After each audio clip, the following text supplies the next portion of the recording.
மழையா பொழியும்.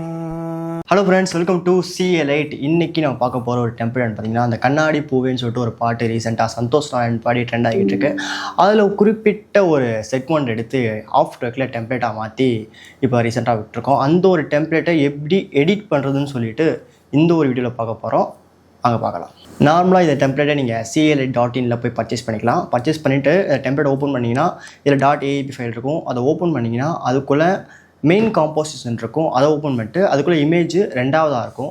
இந்த இமேஜ் டெலிட் பண்ணிவிட்டு நீங்கள் ஏதாச்சும் ஒரு கார்ட்டூன் இமேஜ் அவங்க ஆள் ஃபோட்டோவோ இல்லை யார் ஃபோட்டோவோ எடுத்து உள்ளே வச்சுட்டு கிபிலி எஃபெக்ட் கூட மாற்றி வச்சிங்கன்னா கூட கிட்டத்தட்ட கார்ட்டூன் மாதிரி தான் இருக்கும். ஸோ அது சிம்பிளாக பண்ண தெரியும் உங்களுக்கே. ஸோ அதுவும் பண்ண தெரியலன்னு கமெண்ட் பண்ணுங்கள், நான் நெக்ஸ்ட் அந்த வீடியோவை போட்டுறேன்.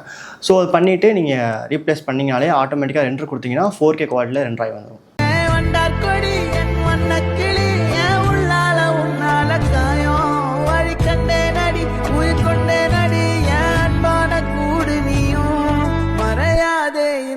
காதலும் மழையா பொழியும்.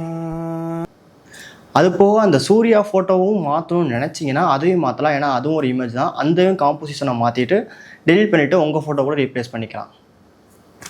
தேங்க்யூ. இது மாதிரி அடுத்த ஒரு டெம்ப்ளேட் உங்களுக்கு பார்க்குறேன்.